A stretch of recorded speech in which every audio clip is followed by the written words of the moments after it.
उत्तराखंड के ज्वलंत मुद्दों को लेकर हरीश रावत पदयात्रा कर जनता के सामने धामी सरकार की नाकामियों को उजागर करेंगे। इस पर बीजेपी प्रदेश प्रवक्ता नवीन ठाकुर ने हरीश रावत पर कटाक्ष किया है।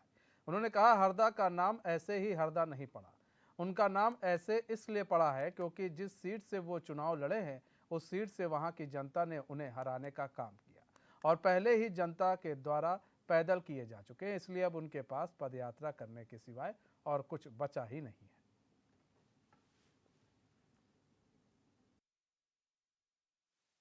तो डूब मरो। हरदा को सद्बुद्धि अपने पार्टी पदाधिकारियों के लिए मांगनी चाहिए, क्योंकि जिस प्रकार की सिर फुटबॉल, जिस प्रकार की बयानबाजी, जिस प्रकार का कलेश और कलह कांग्रेस में है वो अन्यथा कहीं नहीं है। तो हरदा पहले अपने लोगों को एकजुट करें, उनकी सद्बुद्धि के लिए बात करें, फिर वो अगली बात करें।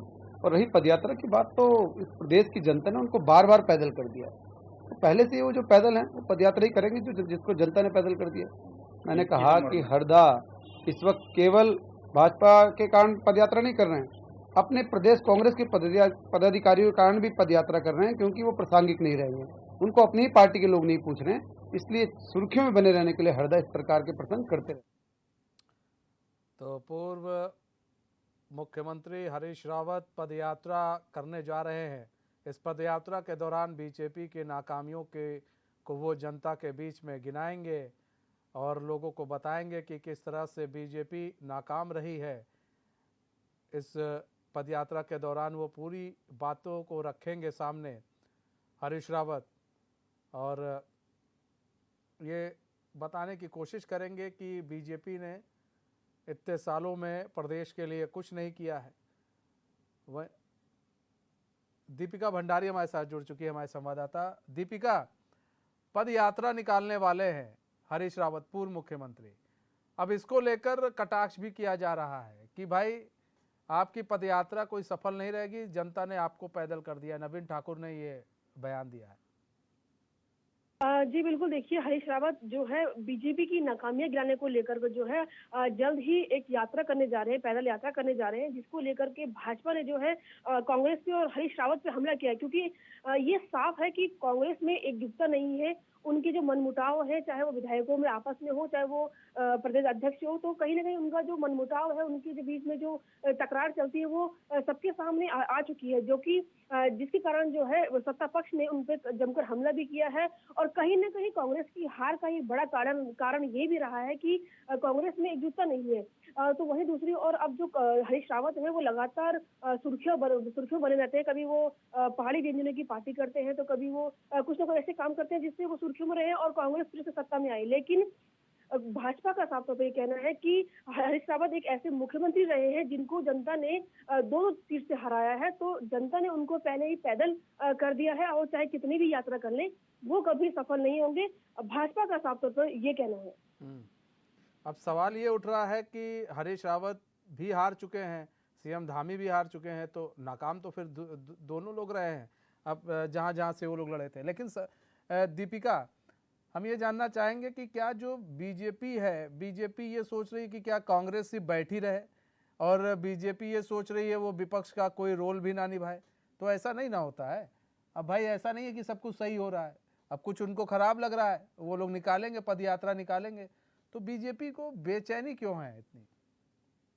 जी बिल्कुल, देखिए अभी निकाय चुनाव आने वाला है, उसके बाद लोकसभा का चुनाव है। तो कहीं ना कहीं विपक्ष जो है मजबूत पैरवी के लिए, ताकि उनको आगे सीटें हासिल हो और देहरादून में जो निकाय चुनाव है उसमें जीत हासिल हो, तो कहीं ना कहीं कांग्रेस भी लगातार जो है जनता के बीच आके अपनी उपलब्धियां गिना रही कि उस दौरान उन्हें सरकार ने क्या काम किया था। और बीजेपी की सरकार के दौरान जितने भी नकल माफिया है, चाहे वो भू माफिया हो, जितने मामले सामने आए हैं उसको लेकर के जो कांग्रेस है वो जनता के बीच जाएगी। क्योंकि विपक्ष का काम है वार करना सरकार पे, लेकिन कहीं ना कहीं उन्हें सत्ता में वापस आने के लिए हाथ पैर मारने पड़ते हैं और यही काम जो है हरीश रावत कर रहे हैं। और हरीश रावत इकलौते ऐसे नेता है कांग्रेस के जो कि हमेशा से ही सुर्खियों में रहते हैं और लगातार कांग्रेस पार्टी जो जिंदा है वो हरीश रावत के कारण ही है। तो हरीश रावत कहीं ना कहीं ये चाहते हैं कि आगे चुनाव आने वाले उसमें उनको जीत हासिल हो।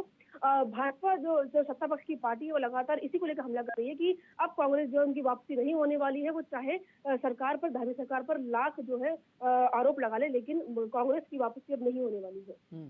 पद यात्रा में कौन कौन शामिल होगा हरीश रावत के अलावा? जी देखिए, हरीश रावत के अलावा इसमें पूरा जो कांग्रेस की जो वरिष्ठ नेता हैं वो अधिकारी करण मेहरा हो गए, चाहे वो प्रीतम सिंह। अक्सर देखा गया है कि प्रीतम सिंह हरीश रावत की रैली में नहीं आते हैं, लेकिन इस बार क्योंकि चुनाव नजदीक है, इसको देखते हुए उन्होंने एक बैठक की है जिसमें ये फैसला लिया गया है कि पूरी जो कांग्रेस की वरिष्ठ नेता है वो एकजुट होकर जनता के बीच आएंगे, ताकि आगे जो चुनाव में उनको फायदा मिल सके। तो इसमें प्रीतम सिंह हो गए, करण मेहरा हो गए और तमाम जो कांग्रेस के विधायक हैं, चाहे वो हरिद्वार से हो चाहे वो अन्य जिलों से हो, तो उम्मीद है कि वो भी वहाँ आएंगे और जो ये यात्रा है वो सफल होगी। कहीं ना कहीं इसका फायदा कांग्रेस को जरूर देखने को मिलेगा आगे। क्या देखिए, अभी लोग पत्र लिखकर जताने की कोशिश कर रहे थे, तो क्या पत्र लिखना का काम बंद हो गया कि चालू है? और अब ये लोग निकल रहे हैं पदयात्रा के थ्रू, तो कभी पत्र लिख रहे हैं, कभी पदयात्रा कर रहे हैं, कभी हाथ से हाथ जोड़ो यात्रा कर रहे हैं। तो इतनी यात्राएं करने की जरूरत क्या आन पड़ी? क्या अब जनता इनको सुन नहीं रही कि इनको समझ नहीं रही है? जी देखिए, जैसे कि अभी भाजपा के जो प्रवक्ता उन्होंने साफ तौर पे ये वार किया कि कांग्रेस के जो नेता हैं, जो वरिष्ठ नेता हैं, चाहे वो विधायक हो चाहे वो वरिष्ठ नेता हो, उनमें एकजुटता नहीं है। हमेशा ये देखा गया है कि जब भी कोई बड़ी रैली होती है, चाहे वो प्रीतम सिंह की हो चाहे वो हरीश रावत की हो, तो कोई ना कोई बड़ा मंत्री माफ कीजिएगा, बड़ा विधायक जो होता है वो नदारद रहते हैं। हरीश रावत की रैली में कभी प्रीतम सिंह को नहीं देखा गया, बहुत कम देखा गया है। और अगर प्रीतम सिंह की कोई रैली या कुछ होती है तो हरीश रावत हो, करण मेहरा हो, उनको काफी कम देखा गया है। तो कहीं ना कहीं ये जो मनमुटाव है, ये जो अंतर जो कांग्रेस के अंदर जो चल रहा है, जो ये जंग चल रही है, आपसी जंग जो चल रही है, इसका फायदा जो है कहीं ना कहीं भाजपा को मिलता है। और इसी को लेकर के जो भाजपा उन्होंने वार किया है। बात करें चिट्ठी की, तो चिट्ठी भी लगातार कांग्रेस द्वारा लिखी जाती है, वो चाहे सोशल मीडिया हो चाहे वो कोई सोशल मीडिया प्लेटफॉर्म हो, उस पर वो शेयर की जाती है। और उसके जरिए भी जो सरकार है, पीएम मोदी है, उनको भी वार किया जाता है। लेकिन देखना ये होगा कि आने वाले जो चुनाव है उसमें कांग्रेस को इससे कितना फायदा मिलता है इस चिट्ठी से। आने वाले चुनाव में कितना फायदा मिलता है, कि किसके नेतृत्व में फायदा मिलता है। बहुत बहुत धन्यवाद दीपिका।